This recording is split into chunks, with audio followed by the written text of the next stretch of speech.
সুতরাং আমার কি করণীয়?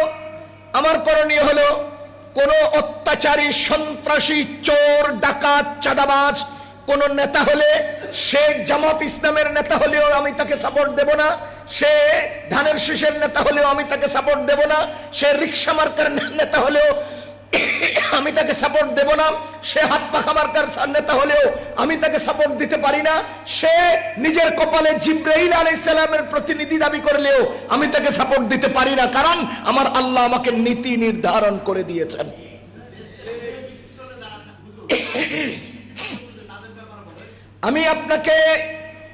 আমি আপনাকে ফ্লোর দেই নাই যে আপনি আমাকে প্রশ্ন করেন। কথা বুঝেন? আমি এখানে বসতে বলেছি। রাখেন, আমি এখানে বসেছি বলার জন্যে।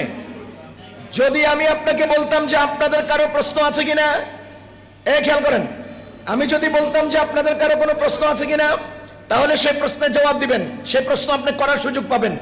আমার চলমান বক্তব্যের মাঝখান দিয়ে আপনি ঠাস করে প্রশ্ন উত্থাপন করবেন না, এটা ভদ্রতার মধ্যে পড়ে না,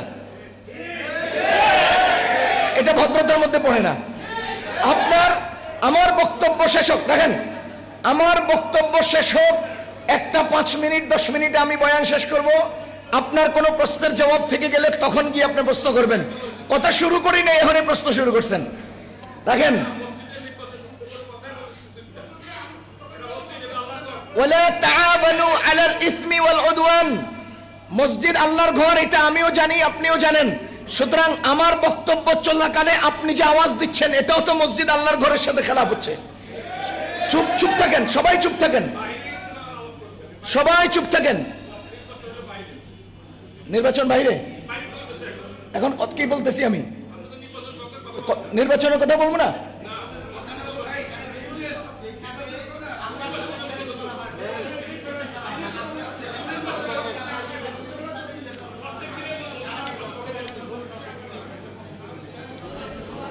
আপনারা বলবেন না, আমি বলবো? চুপ থাকবেন, চুপ থাকবেন, চুপ থাকবেন।